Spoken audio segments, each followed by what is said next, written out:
और यहाँ पर गोस्वामी तुलसीदास जी बहुत सुंदर वर्णन कर रहे हैं। बहुत प्यारा एक भक्त है जो गंगा के तट पर बैठा है और उसे इस बात का आभास भी नहीं था कि जिन त्रिलोकी के नाथ का वो भजन करता है, जिनकी भक्ति करता है, आज वो स्वयं चलकर उसके द्वार की ओर आ रहे हैं। गंगा के तट पर प्रभु श्री राम पहुंच गए, देखा एक नौका बंदी है, नौका में एक भक्त बैठा है। और वो भक्त कौन सा है? जानते हैं आप कौन भक्त है वो? केवट। बहुत प्यारा ये प्रसंग हम प्रवेश करने जा रहे हैं। केवट नौका में बैठा है, गंगा की कल धाराएं बह रही हैं और ये बहती हुई गंगा हम सभी को क्या सिखा रही है?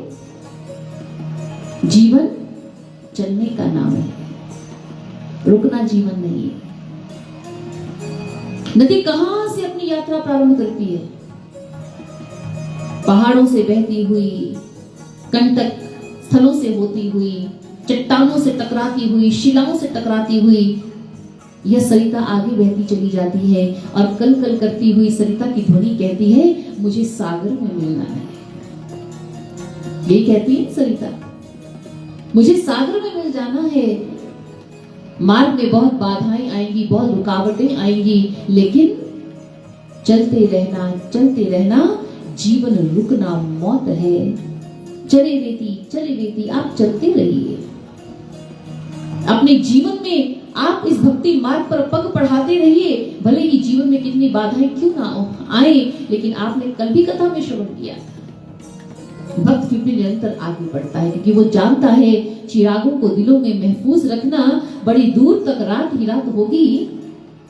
आशा और विश्वास के चिरागों को दिलों में महफूज रखना बड़ी दूर तक रात ही रात होगी। चलोगे नहीं तो फिर बोलो मंजिल से कैसे मुलाकात होगी, मंजिल से कैसे मुलाकात होगी। आना कहो ही तुम्हार मर्म मैं जान। प्रभु ने आकर केवट से कहा, केवट क्या तुम हमें अपनी नौका में बिठाकर गंगा पार लगा दोगे? केवट ने जैसे ही यह विनम्र स्वर सुने, आंखें उठाकर देखा, सामने कौन खड़े हैं? बोलिए रामचंद्र भगवान की जय, बोलिए सियावती रामचंद्र भगवान की जय। सामने कौन खड़े हैं? राम, सिया और लक्ष्मण। केवट अपनी नौका से झट से उठकर खड़ा हुआ। जैसे प्रभु श्री राम को अपने सम्मुख देखा, केवट तो अपनी सारी सुधि ही बिसार बैठा। राम राम मेरे राम। नेत्र ऐसे आज प्रभु का पावन दर्शन पाकर के इतने आनंद विभोर हो गए। दोनों हाथ जोड़ गए प्रार्थना मुद्रा में राम। एक तक केवट अपने प्रभु को निहारता ही रह गया, एक तक प्रभु को देख रहा है। प्रभु श्री राम ने पुनः कहा, केवट हमने कहा क्या आप हमें नौका में बिठाकर पार लगा देंगे? केवट ने फिर प्रभु की बात सुनी। केवट कुछ नहीं कह पा रहा क्योंकि ना तन की सुध है ना मन की सुध है। आज तो सामने श्री राम खड़े हैं और ये सभी केवट ने सोचा भी नहीं था कि जिन राम भजन में वो तल्लीन रहता है, जिन राम नाम का गुणगान करता है, वो राम स्वयं उसके सम्मुख आकर खड़े हो जाएंगे। एक तक अपने प्रभु को देखता ही रह गया। लक्ष्मण जी ने कहा, केवट क्या सुना नहीं तुमने? भैया क्या कह रहे हैं? नौका में बिठाकर पार लगाओगे गंगा? लक्ष्मण जी की बात सुनकर थोड़ी सुधि आई केवट जी को, और जब सुध लौटी प्रभु के मुख की ओर देखा और मुस्कुराकर केवट कहने लगा, भगवान माना कि गांव में रहता हूं, ग्राम में रहता हूं, अनपढ़ हूं, इस गंगा का साधारण सा केवट हूं, लेकिन मैं जानता हूं कि आप की जो चरण धूलि है ये तो बहुत चमत्कारी है, और आप कहते हैं कि मैं आपको नौका में बिठा लूं? नहीं प्रभु, मुझे बहुत डर लगता है। प्रभु ने कहा, केवट इसमें डर की क्या बात है? तो केवट कहने लगा, अच्छा भगवान गर पूछते हैं तो कहता हूं, भाई अपना भव भंजन मेरे सम्मुख है तो क्यों रहने तुम भय अपना। ये सुना है मैंने जादू है तुम्हारे पद पंकज में, पत्थर में जान डालने की शक्ति है चरणों की रज में। केवट ने कहा, प्रभु मैंने कथा सुनी है, आपकी चरण रज तो ऐसी चमत्कारी है, एक शिला को स्पर्श कर गई थी तो उसमें से ऋषि पत्नी उत्पन्न हो गई थी। केवट किसकी बात कर रहा है? अहिल्या की। भगवान आप कहते हैं अपनी नौका में बिठा लो, आपकी चरण धूली एक शिला को स्पर्श कर गई तो वो ऋषि पत्नी बन गई, और मेरी तो बेचारी काठ की नौका है और पानी में रह रहकर और भी कोमल हो गई है। अगर चरण धूली आपकी मेरी नौका को स्पर्श कर गई, उसमें ऋषि पत्नी उत्पन्न हो गई, तो प्रभु क्या होगा? ना भाई ना, मैं अपने पांव पर कुल्हाड़ी कूद के मारूं? अगर ऋषि पत्नी उत्पन्न हो गई प्रभु, अब लगा केवट बातें करने, प्रभु क्या होगा मेरा? पहले घर में एक धर्म पत्नी है, वो तो संभाली नहीं जा रही है और उसकी तो इच्छाएं मैं पूरी नहीं कर पा रहा हूं, एक ऋषि पत्नी और उत्पन्न हो गई प्रभु, तो फिर ना प्रभु ना। आज आप देखिए बड़ा चतुर भक्त है केवट। संतों ने कहा कि एक इंसान चतुर होता है। आप चतुर हैं, आप अपनी चतुराई कहीं लगाना चाहें, हम कहां लगाते हैं? हम दुनिया में लगाते हैं, संसार में लगाते हैं। लेकिन संतों ने कहा चतुराई वही जो पाए चतुर्भुज। चतुराई तो वो है जिससे हमें चतुर्भुज ईश्वर मिल जाए। आप देखिए चतुर हम भी हैं, चतुर केवट भी है। अब केवट की चतुराई आप देखिए, सामने श्री राम है, अब क्या कह रहा है? मैं आपको नौका में नहीं बिठा सकता। क्यों नहीं बिठा सकता? क्योंकि आपकी चरण धूलि पर मुझे संशय है। प्रभु ने कहा कोई उपाय तो होगा, अब गंगा तो पार करनी है। लक्ष्मण जी ने कहा भैया आप आगे चलिए। ये केवट तो पहले ही हमारा इतना समय व्यर्थ कर दिया इसने, कोई और मौका देख लेते हैं, कोई और केवट देख लेते हैं। लेकिन भगवत प्रेमियों, लक्ष्मण जी क्या जाने कि अगर आज प्रभु श्री राम उसी केवट के द्वार पर खड़े हैं और निहोरा कर रहे हैं, तो वो केवट भी साधारण नहीं हो सकता। भक्त हर समय भगवान से याचना करता है, भक्त याचक है। लेकिन अगर यदि आज भगवान याचक बन गया है और जिस भक्त के सम्मुख याचक बना है, तो भगवत प्रेमियों वो भक्त भी साधारण नहीं हो सकता, वो भी असाधारण होगा, वो भी असाधारण होगा, वो साधारण नहीं हो सकता। गंगा ने कहा जासु नाम सुमिरत एक बारा, नर तरही भव सिंधु अपारा, सोई प्रभु केवट ही नहीं हो रहा। गंगा ने कहा प्रभु श्री राम से, हे नारायण ये आप क्या कर रहे हो? आपके तो एक नाम सुमिरन मात्र से नर भव पार हो जाता है।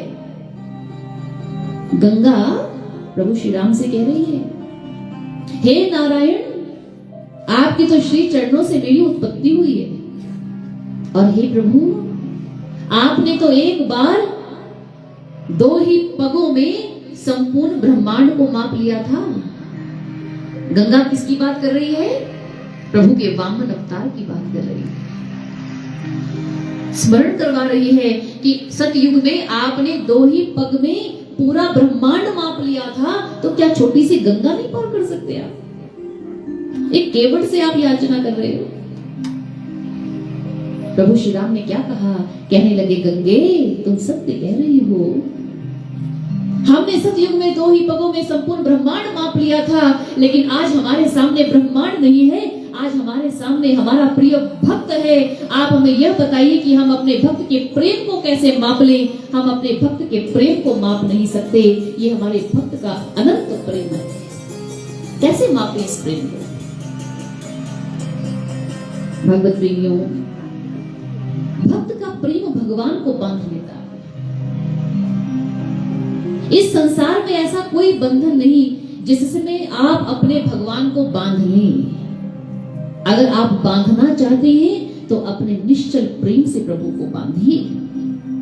केवट के जीवन का ध्येय क्या क्या है? राम भजन है, राम भक्ति है। प्रभु श्री राम की अविरल भक्ति को पागल को प्रभु श्री राम की प्रेम भक्ति में सराबोर है, जीवन व्यतीत कर रहा है, भक्तिमय जीवन। केवट एक साधारण सा, आप कह सकते हैं कि वो निर्धन केवट होगा, उसके पास अधिक धन धान्य संपत्ति ऐश्वर्य तो होगा नहीं, एक नाविक है साधारण सा, परंतु उसके जीवन में ऐसा प्रभु भजन नाम भक्ति धन है जो उसे संतुष्टि प्रदान कर रहा है। यदि मन संतुष्ट हो तो एक टूटी सी झोपड़ी में भी व्यक्ति आनंद से जीवन व्यतीत कर लेता है, और यदि मन संतुष्ट ना हो, मन शांत ना हो, तो आपके पास कितना ही भव्य भवन क्यों ना हो, अगर मन अशांत है सज्जनों, तो उसका कोई औचित्य नहीं रह जाता। जितने भी हमारे प्रयास है, हमारे परिश्रम है, एफर्ट्स हैं, वो किस लिए हैं? इसलिए तो है कि हमें आंतरिक संतुष्टि, आंतरिक हमें प्रसन्नता प्राप्त हो जाए। उपहार है ईश्वर का, हम सभी को उपहार देते हैं इस दुनिया में। उपहार देने वाला भी प्रसन्न होता है कि मैंने उसको उपहार दिया, और लेने वाला और प्रसन्न हो जाता है, मुझे किसी ने उपहार दिया, और फिर वो उसके उपहार की बहुत कद्र करता है, संभाल कर रखता है, मुझे गिफ्ट दिया है किसी ने। भगवत प्रेमियों, हमें ये जिंदगी ईश्वर द्वारा उपहार मिली है, and it is the very precious gift we have received from God. हमें ईश्वर से बहुत बहुमूल्य गिफ्ट मिला है, ये उपहार, ये जीवन, ये जिंदगी, ये बहुत अनमोल है। आप इसे सार्थक करें, और सार्थक कैसे होगी? हमारी इस जिंदगी में यदि हमें प्रभु श्री राम मिल जाएंगे, हमें यदि ईश्वर का दर्शन मिल जाएगा, उनकी अनुभूति मिल जाएगी, तो फिर हमारा प्रेम भी केवट की तरह पावन हो जाएगा, दृढ़ हो जाएगा। आगे कथा प्रसंग में वर्णन आ रहा है, केवट कह रहा है, प्रभु मैं आपको नौका में नहीं बिठा सकता। क्यों नहीं बिठा सकते? केवट क्यों नहीं बिठा रहा नौका में प्रभु को? क्योंकि चरण धूलि पर संशय है। प्रभु ने कहा फिर कोई उपाय बताओ। अब केवट उपाय बता रहा है।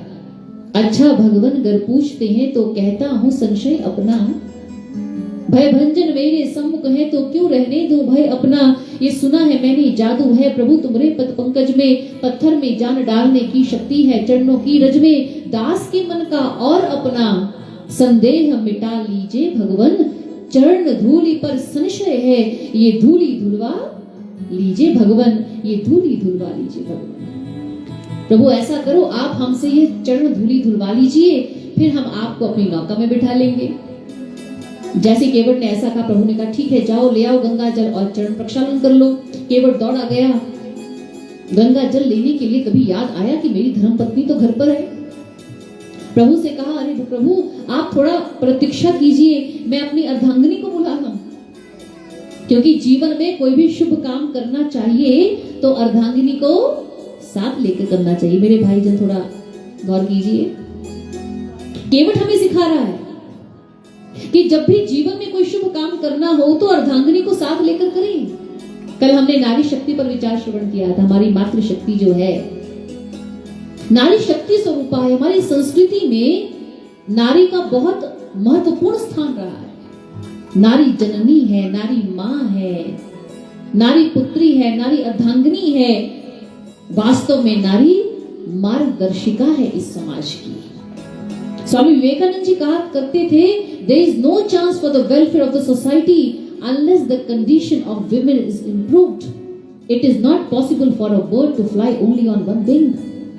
स्वामी विवेकानंद जी ने कहा कि अगर कोई समाज, कोई राष्ट्र, कोई जाति उन्नति करना चाहती है तो उन्हें अपने समाज में नारी को सम्मान देना पड़ेगा। क्योंकि कोई भी जो चिड़िया है, कोई पक्षी है, वो एक पंख पर उड़ान नहीं भर सकता, दोनों पंख चाहिए।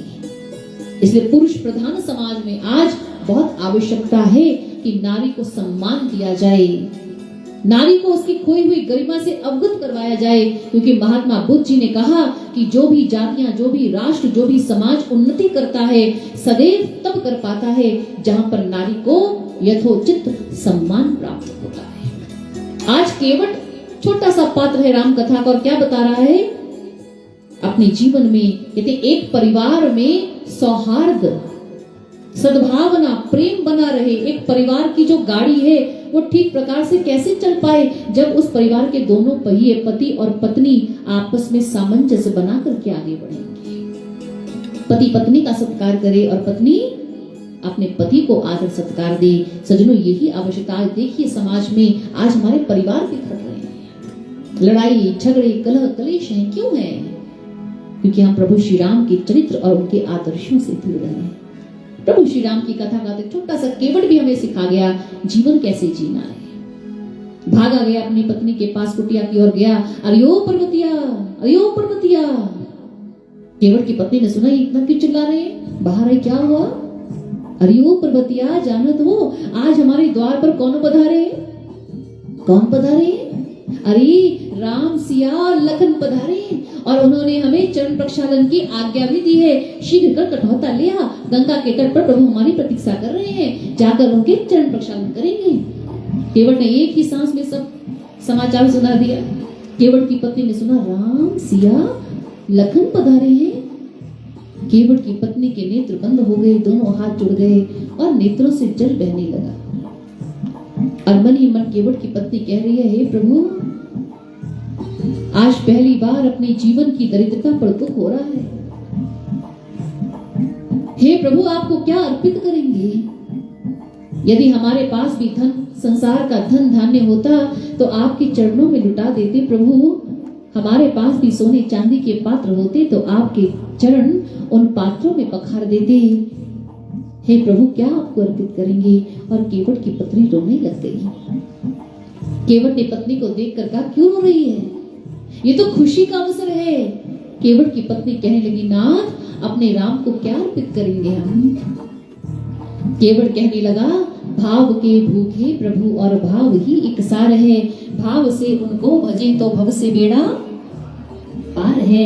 भाव बिन कितना पुकारे वो कभी सुनता नहीं। भाव से एक पुष्प भी दे तो उन्हें स्वीकार। अरे वो हमारे प्रभु सोने चांदी हीरे मोती के भूखे नहीं है, वो तो भाव के भूखे। पर्वतिया, चल जल्दी कर, कठौता ले आ। हम अपने प्रभु के श्री चरणों में अपने मन के भाव रख देंगे। केवट अपनी पत्नी के साथ गंगा के तट पर पहुंचा, कठौता लिया, अपने प्रभु श्री राम को शिला पर बिठाया और कहा, प्रभु इस कठौते में अपने पावन पग रख दीजिए। प्रभु ने अपने पावन पग रखे। केवट गंगा जल लेकर आया, बड़े भाव से प्रभु के चरणों का प्रक्षालन कर रहा है। प्रभु के चरण प्रक्षालन के पश्चात केवट ने उस जल का पान किया, उस चरणामृत का पान किया। वहां सभी नगरवासी एकत्रित हो गए, सभी ने प्रभु के चरणामृत को पाया। उस जल से केवट ने अपने पूर्वजों का तर्पण भी किया और फिर अपने प्रभु श्री राघवेंद्र से कहा, आइए प्रभु, अब मेरी नौका में बैठिए। और प्रभु श्री राम, लक्ष्मण और सीता जी को केवट ने अपनी नौका में बिठा लिया है। भक्त प्रेमियों, और बड़ा अद्भुत दृश्य है। धरती पर एक गंगा मैया है, गंगा मैया में, धरती पर गंगा मैया है, गंगा मैया में एक नैया है और उस नैया पर बैठे आज जगत के खिवैया हैं। और केवट ने हाथ में चप्पू पकड़ा है और केवट नौका चला रहा है। क्या कर रहा है? हाथ से नौका चलाता है, नेत्रों से श्री राम का दर्शन करता है और अपने मुख से क्या करता है? जय श्री राम, जय जय श्री राम। केवट ने नाव चलाई और अब गंगा का दूसरा किनारा पास ही है। आज केवट प्रसंग को हम पूर्ण करेंगे 5-10 मिनट। आज की कथा प्रवाह को थोड़ा सा और आगे ले जाकर देखा, गंगा का दूसरा तट आ गया। केवट ने जैसे ही देखा, अरे शीघ्र ही प्रभु मुझसे छूट जाएंगे, जल्दी से अपनी नौका घुमा ली। लक्ष्मण जी ने देखा, प्रभु ये क्या, कहां जा रहा है, इससे पूछिए तो सही। प्रभु श्री राम ने कहा, कोई बात नहीं, धैर्य रखो लक्ष्मण। इतने में केवट नौका बिल्कुल गंगा के बीचों बीच ले आया और लगा गोल गोल घुमाने। प्रभु ने कहा, केवट ये क्या कर रहे हो? केवट ने कहा, क्या हुआ प्रभु? प्रभु ने कहा, अरे केवट हमें भय लगता है। केवट कहने लगा, अरे प्रभु आप 2-4 चक्कर में ही घबरा गए और हमें देखिए 84 के चक्कर में घुमा रखा है आपने। कभी हमारा भी सोचते हैं? आप तो 2-4 चक्कर में ही परेशान हो गए। प्रभु ने कहा, नहीं नहीं केवट, बात यह है हमें भय लगता है ना। पहली बार नौका में बैठे, हम सा नौका में बैठने के अभ्यस्त हैं। हम तो अयोध्या के रथों पर घूमते थे, हमें भय लगता है कहीं हम गिर ना जाएं गंगा में। केवट ने कहा, लो प्रभु, चिंता किस बात की, आपको भय लगता है, मेरा हाथ पकड़ लो। प्रभु ने कहा, बहुत चतुर हो, जिसको भय लगता है उसका तो हाथ पकड़ा जाता है, भय मुझे लग रहा है, तुम मेरा हाथ पकड़ो। केवट ने कहा, ना प्रभु, मैं आपका हाथ नहीं पकड़ सकता, आपको ही मेरा पकड़ना होगा। क्यों? प्रभु ने पूछा। केवट ने कहा, प्रभु देखिए ना, मैं इस संसार रूपी भवसागर में फंसा एक साधारण सा केवट, दुनिया के विकारों में, उलझनों में उलझकर हो सकता है मैं आपका हाथ पकड़ूं तो कभी छूट जाए, लेकिन जिसका हाथ करुणा निधान आप पकड़ लेते हैं तो कभी नहीं छोड़ते प्रभु, जिसका हाथ आप पकड़ लेते हैं तो कभी नहीं छोड़ते। जिसका हेतु सहारा वो रहा न बेसहारा, डूबते को भी जैसे मिल जाए कोई किनारा, जिसका हेतु सहारा वो रहा ना बेसहारा, आप मेरा हाथ पकड़ो। बहुत सुंदर ज्ञान यहाँ पे केवट ने दे दिया। आप अपने जीवन की डोरी को प्रभु को सौंप दीजिए। डरने की क्या बात है जब हाथ में तेरे हाथ है। जब ईश्वर के हाथों में हमारा हाथ चला जाता है, जब प्रभु पकड़ लेते हैं, वो कभी नहीं छोड़ते। सज्जनों, ये प्रभु का वचन है, ये प्रभु की रीति है। और ऐसा बातें वार्तालाप करते हुए अब नौका गंगा के दूसरे तट पर आ गई है। केवट प्रभु को पार लगाता है। केवट प्रसन्न विश्राम की ओर बढ़ रहा है। प्रभु नौका से उतरकर नीचे खड़े हुए। केवट ने प्रभु को दंडवत प्रणाम किया और सीता मैया ने मुद्रिका अपनी अंगुली से निकाली और प्रभु श्री राम की ओर बढ़ा दी और कहा, प्रभु उतराई तो दीजिए इस केवट को। और जैसे प्रभु ने मुद्रिका बढ़ाई केवट की ओर, लो केवट ये उतराई रख लो, अभी तो यही है हमारे पास। केवट व्याकुल होकर प्रभु श्री राम के चरणों में गिर गया, कहने लगा, प्रभु आप मुझे ये उतराई दे रहे हैं, आप मुझे यह बताइए कि मुझे आज क्या नहीं मिल गया अपने जीवन में। मुझे तो मात्र केवल आपके श्री चरणों की कामना है और आज आपने मुझसे अपने चरण प्रक्षालन करवा मेरे मन की उस कामना को पूर्ण किया है। यदि आप मुझे कुछ देना चाहते हैं तो मुझे अपने श्री चरणों की भक्ति दीजिए, मुझे अपना प्रेम दीजिए। प्रभु तुझसा ना मुझे कोई दिलदार मिला, तेरे चरणों में आकर ही तो मुझे सुख का संसार मिला। दुनिया में खुशियां ढूंढे तो दुख और दर्द मिले, रिश्ते नाते और मित्रों के दिल भी सर्द मिले, तेरे चरणों में आकर ही तो मुझे सच्चा प्यार मिला। प्रभु तुझ जैसा मुझे कहाँ कोई दिलदार मिला, तेरे चरणों में ही मुझे सुख का संसार मिला। प्रभु अब मुझे और कोई कामना ही नहीं है। और जब केवट ऐसा कह रहा है, उसके नेत्र सजल हैं, प्रेम अश्रु उसके नेत्रों से बह रहे हैं। और केवट को इस प्रकार भाव विह्वल देखकर हमारे श्री रघुनाथ जी के भी नेत्रों में जल भर आया। कैसे भक्त का प्रेम है, स्नेह है। क्योंकि भगवत प्रेमियों, एक भक्त यदि अपने जीवन में कुछ अभिलाषा रखता है तो वह अभिलाषा मात्र केवल अपने प्रभु के प्रेम को प्राप्त करने की होती है। क्योंकि वह जानता है उसके जीवन का आधार उसके प्रभु है।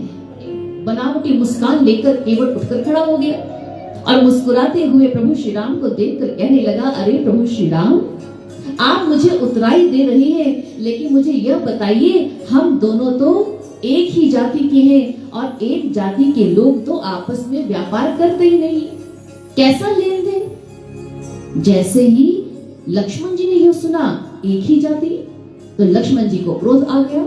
कहने लगा, केवट ये क्या बात कर रहे हो तुम? हम ठहरे रघुकुल वंशी और तुम एक साधारण से नीच जाति के केवट और कह रहे हो हमारी और तुम्हारी जाति एक है। जैसे केवट ने यह सुना तो हंस पड़ा।